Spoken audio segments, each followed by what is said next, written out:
एक छोटे से गांव में हीरा नाम का एक बूढ़ा किसान रहता था। उसकी जिंदगी बेहद साधारण थी, लेकिन खुशहाल।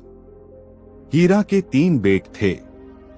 बचपन में तीनों बेटे अपने पिता से बहुत प्यार करते थे और उसके हर आदेश का पालन करते थे।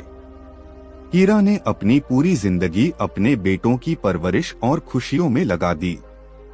उसकी पत्नी का देहांत तब हो गया था जब उसके बच्चे छोटे थे, और तब से वह उनके लिए माँ बाप दोनों बनकर जी रहा था।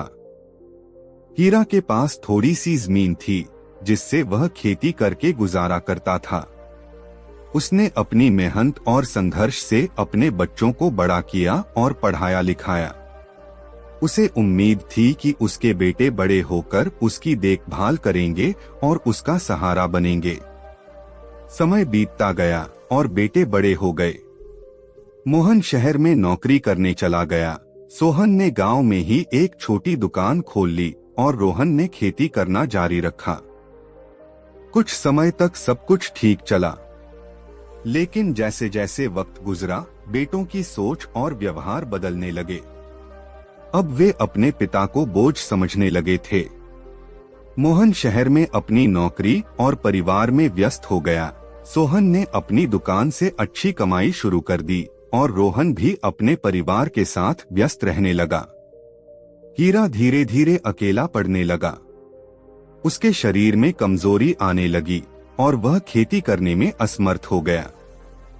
हीरा को यह सोचकर दुख होता कि उसने अपनी पूरी जिंदगी अपने बेटों के लिए गुजार दी, लेकिन अब जब उसे उनकी सबसे ज्यादा जरूरत थी तो वे उसकी परवाह नहीं कर रहे थे। तीनों बेटे अलग अलग रहने लगे थे और कोई भी हीरा को अपने साथ रखना नहीं चाहता था। वे उसे एक दूसरे के घर भेजने का बहाना ढूंढने लगे। एक दिन हीरा बहुत बीमार पड़ गया। उसने सोचा कि उसके बेटे उसकी मदद करेंगे, लेकिन किसी ने उसकी सुध नहीं ली। उसे खुद ही अपनी दवा लेने जाना पड़ा। वह कमजोर था, लेकिन फिर भी अपनी लाठी के सहारे चलता रहा। गांव के लोग उसे देखते तो दुखी हो जाते, लेकिन वे भी कुछ नहीं कर सकते थे। हीरा अब बहुत अकेला महसूस करता था। उसकी आंखों में याद करता। वह सोचता कैसे उन्हीं बेटों ने, जिन्हें वह अपनी जान से भी ज्यादा चाहता था, अब उसकी परवाह करना छोड़ दिया था। हीरा ने अपने तीनों बेटों के साथ बचपन में बिताए वो पल याद किए, जब वे उसके पास आकर कहानियां सुनने की जिद करते थे, उसके कंधे पर बैठते थे और उसकी अंगुली पकड़कर चलना सीखते थे। लेकिन आज वही बेटे उसे अकेला छोड़ चुके थे। एक दिन हीरा ने तय किया कि अब वह और किसी बेटे के घर नहीं जाएगा। उसने अपना पुराना टूटा फूटा घर ही अपनी अंतिम मंजिल मान लिया। वह दिन भर अपने घर के आंगन में बैठा रहता और सोचता कि शायद एक दिन उसके बेटे उसे लेने आएंगे, लेकिन ऐसा कभी नहीं हुआ। उसे अब इस बात का एहसास हो चुका था कि उसके बेटों को अब उसकी जरूरत नहीं रही। वह दिन रात अपने अकेलेपन से लड़ने की कोशिश करता, लेकिन उसका बूढ़ा दिल टूट चुका था। एक शाम वह बहुत उदास होकर खेत के किनारे बैठा था। गांव के कुछ बुजुर्गों ने उसे देखा और पास आकर पूछा, हीरा भाई, क्या हुआ? तुम इतने उदास क्यों हो?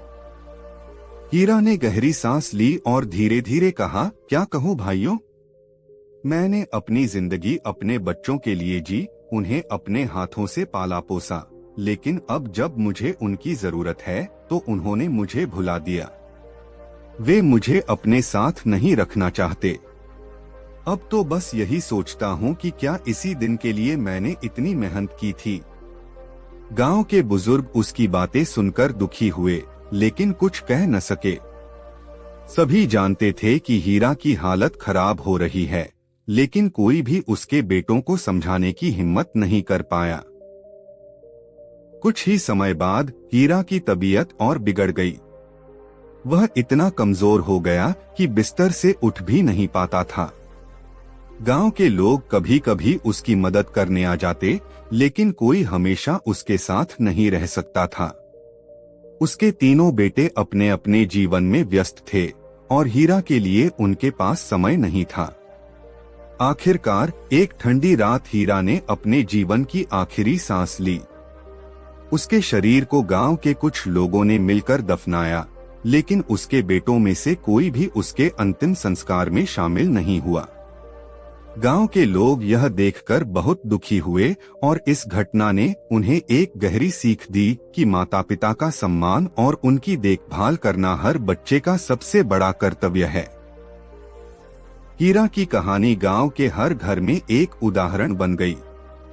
लोग उसके नाम से अब अपने बच्चों को सिखाने लगे कि माँ बाप के साथ कैसा व्यवहार करना चाहिए। लेकिन उसके अपने बेटे, जो कभी उसके प्यार में पले बढ़े थे, उन्होंने अपनी जिंदगी में क्या खो दिया था, इसका अंदाजा उन्हें तब हुआ जब उनके पास अपने पिता के सिवाय कुछ और नहीं बचा। अगर आपको हमारी यह स्टोरी पसंद आई हो तो हमारे चैनल को लाइक एंड सब्सक्राइब जरूर करें और कमेंट बॉक्स में बताएं कि यह कहानी आपको कैसी लगे और चैनल को सब्सक्राइब जरूर करें। धन्यवाद।